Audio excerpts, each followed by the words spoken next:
नमस्कार, मैं हूं अभय कुमार। आप देख रहे हैं अपना खास कार्यक्रम बिहार समाचार। बिहार समाचार में खबरें बिहार की, बातें बिहार की, देश दुनिया की तमाम खबरें जिसे आपको जानना जरूरी है। बिहार समाचार में हम खबर लेते हैं सत्ता के गलियारों से, पंचायत के गलियों से और गांव के चौपालों से, जो कहीं न कहीं आपके जीवन को प्रभावित करता है। तो बिहार समाचार में हम पहली खबर ले रहे हैं, डकैतों को मार गिराया गया है। जी हां, घोड़ा सहन, मोतिहारी के घोड़ा सहन में डकैत पुलिस में मुठभेड़ हुआ है। 2 डकैत मारे गए हैं, 3 जवान भी जख्मी हो गए हैं। डकैती की योजना बना रहे बदमाशों ने पुलिस पर फेंके 14 बम और फायरिंग किया है। मामला यह है कि घोड़ा सहन में बार बार डकैती हो रही थी। पूर्व में डकैती की गई थी और भीषण डकैती हुई थी। इस बार भी पूर्व की घटना की तरह अंजाम देने डकैत आए थे। पुलिस की एक विशेष टीम उन डकैतों की खबर लेने पहुंच चुका था और जैसे ही वह डकैत को सरेंडर करने के लिए बोले तो डकैतों ने चुप्पी साध लिया। जब पुलिस नजदीक पहुंची तो फायरिंग झोंक दिया और बमों से हमला कर दिया। दोनों तरफ से गोलियों का आदान प्रदान हुआ, जिसमें 2 डकैत मारे गए। लेकिन इस मुठभेड़ में 3 पुलिसकर्मी भी घायल हो गए हैं। मुठभेड़ के दौरान डकैतों ने बमबारी की। बीएमपी के 3 जवान बलराम सिंह 45 वर्ष, बिट्टू कुमार 25 वर्ष, शुभम कुमार 34 वर्ष घायल हो गए। सभी घायलों का मोतिहारी सदर अस्पताल में इलाज चल रहा है। बलराम सिंह गंभीर रूप से घायल है। पुलिस घटनास्थल से 15 से अधिक देसी बम व बम बनाने का सामान, पिस्टन, ऑक्सीजन सिलेंडर, कुल्हाड़ी बरामद किया है। वहीं जो मारे गए डकैत हैं उनकी पहचान नहीं हो पाई है और उससे उनकी पहचान के लिए आसपास के जिलों और नेपाल में उनको फोटो सर्कुलेट किया गया है ताकि उनकी पहचान हो सके ये मारे गए डकैत कौन है। और इधर बात करें, अंबेडकर आवासीय विद्यालय में 820 शिक्षकों की नियुक्ति की तैयारी चल रही है। 35% शिक्षक कार्यरत हैं। इतने ही और भर्ती होंगे, फिर भी 30% पद खाली रहेंगे। राज्य में 87 अंबेडकर आवासीय विद्यालय हैं। 9 विषयों में 10 श्रेणी के शिक्षकों की भर्ती। 35% पद महिलाओं के। शिक्षकों का मानदेय अंतिम वेतन के आधार पर निर्धारित होगा। भविष्य में इन स्कूलों में 72,000 छात्रों को लिया जाएगा एडमिशन और इसमें पढ़ाई करते हैं 34,240 छात्र फिलहाल और अगले सत्र में 72,000 हो जाएंगे। 13 नए विद्यालयों का हो रहा है निर्माण। पुराने विद्यालयों की बढ़ रही है क्षमता। तो अंबेडकर आवासीय विद्यालय में शिक्षकों की बहाली होनी है। 820 शिक्षकों की बहाली होगी, जो पूरी बहाली का 35% है। फिर भी 30% पद खाली रहेंगे। और वहीं अगर मौसम की बात करें तो बिहार में बारिश से गिरा है पारा। 19 जिलों में भारी बारिश का अलर्ट। 30 से 45 किलोमीटर प्रति घंटा की रफ्तार से चलेगी हवा। बिहार के दक्षिणी हिस्से में छाए रहे बादल। 15 मिनट में 3 mm बारिश हुई है। 28 को पटना सहित 20 जिलों में मध्य दर्जे की बारिश होगी। 19 जिलों में दिन का पारा 36 से नीचे, रात का पारा 27 से ऊपर रहेगा।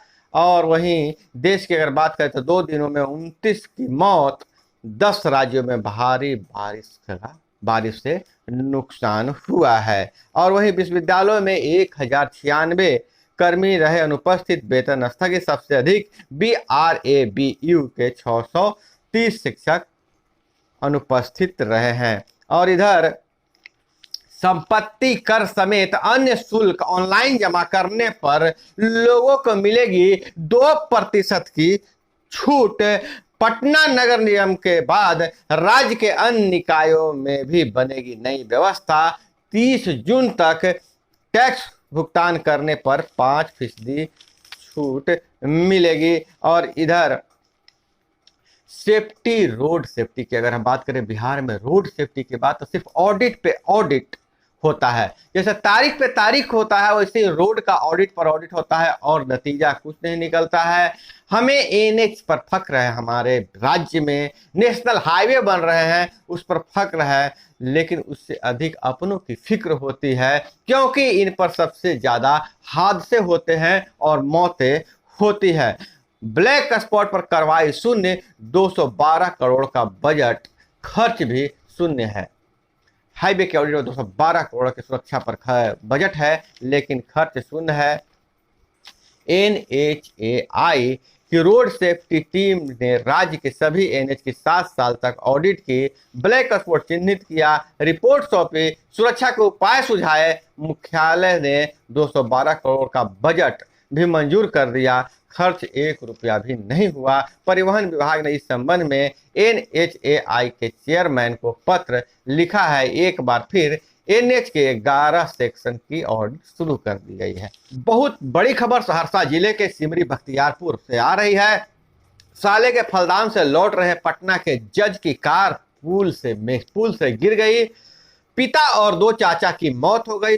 सोनवर्षा राज सिमरी बख्तियारपुर NH 107 पर सड़क हादसा, जज के साथ SUV में 3 बच्चे सहित 7 लोग सवार थे। और वहीं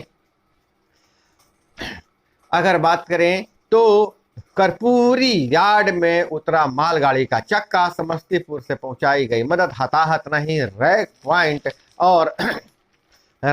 पॉइंट के लाइन नंबर 5 पर सीमेंट किया जा रहा था अनलोड, इंजन फेल होने से बिहिया में 2.5 घंटे रुकी रही संघमित्रा एक्सप्रेस। और वहीं पटना से रांची वंदे भारत एक्सप्रेस का आज PM कर रहे हैं उद्घाटन, लेकिन ट्रायल के समय भी एक थोड़ी सी घटना घट गई। गाय ने उसका रफ्तार को रोक दिया। वंदे भारत जब गुजर रही थी तो एक गाय तेजी से ट्रैक पर आ गई, ड्राइवर ने इमरजेंसी ब्रेक लगाई, उसके बाद गाय आगे आगे दौड़ते रही, पीछे पीछे ट्रेन भी दौड़ती रही। तो यह मानवीय पहल भी देखा जाएगा, मानवीय पहलू भी ड्राइवर का देखा जाएगा कि गाय को बचाने के लिए वंदे भारत की रफ्तार भी रोक दिया। और इधर अगर हम बात करें तो 6 नए स्टेट हाईवे के लिए लोन मंजूर, 266 किलोमीटर सड़कें 2 लेन चौड़ी होंगी। इधर बहुत बड़ी खबर आ रही है अरवल जिले से। टेरर फंडिंग मामले में NIA ने अरवल के आनंदी को गिरफ्तार किया है। आनंद पासवान जिसको कहते हैं, उस पर आरोप है कि वह भाकपा माओवादी के लिए जुटा रहा था, टेरर फंडिंग जुटा रहा था। अब बहुत बड़ी खबर है, स्कूलों से लेकर शिक्षा विभाग से लेकर अब महीने में नहीं हर दिन स्कूलों में बच्चों के मध्याह्न भोजन की जांच की जाएगी। प्रत्येक कार्य दिवस के शाम 7 बजे शिक्षा विभाग के अपर मुख्य सचिव लेंगे हिसाब। MDM निदेशक ने सभी जिलों के साथ की वीडियो कॉन्फ्रेंसिंग। अब स्कूलों में जो मध्याह्न भोजन की जांच महीने में एक बार होती थी, अब प्रतिदिन उसकी जांच की जाएगी। 1 जुलाई से प्रत्येक कार्य दिवस पर होगी। 9 से 3 बजे के बीच अधिकारी निरीक्षण कर देखेंगे कि स्कूल में MDM बना या नहीं, किस समय बच्चों को मध्याह्न भोजन दिया गया। MDM की गुणवत्ता के साथ ही साफ सफाई की जांच की जाएगी। अब मासिक नहीं बल्कि रोजाना जांच होगी और शाम में ही रिपोर्ट भी आ जाएगी। तो यह बहुत बड़ी खबर है कि स्कूलों में MDM की जांच अब रोज होगी। MDM निदेशक मिथिलेश मिश्र ने सोमवार को MDM के DPO, प्रखंड साधन मंत्री और जिला साधन सेवी के साथ वीडियो कॉन्फ्रेंसिंग कर निरीक्षण संबंधी जानकारी दी। और वहीं पंचकर्म में बच्चों की भी असाध्याय बीमारियों का इलाज है। आयुर्वेदिक कॉलेज अस्पताल में सुविधा बहाल, 15 साल से कम उम्र वालों को भर्ती किया जाता है। और मांगों को लेकर किसान सलाहकार संघ ने धरना प्रदर्शन दिया है। लगातार धरना प्रदर्शन कर रहे हैं किसान सलाहकार। उनकी मांग है कि उन्हें VLW के पद पर रखा गया था और उसी का उन्हें वेतनमान मिले और सरकारी कर्मी का दर्जा मिल जाए। और इधर अगर हम बात करें तो अशोक धाम में हेलीकॉप्टर से उतरने के बाद सड़क मार्ग से कार्यक्रम स्थल पहुंचे गृह मंत्री। 29 जून को कार्यक्रम 2 किलोमीटर रेड जोन होगा। लखीसराय से खबर आ रही है। अमित शाह की रैली को लेकर डीएम और एसपी ने गांधी मैदान में हो रही तैयारी का लिया जायजा। मुंगेर लोकसभा के कोर कमेटी के साथ बैठक भी करेंगे। सुरक्षा में तैनात होंगे 200 पुलिस पदाधिकारी।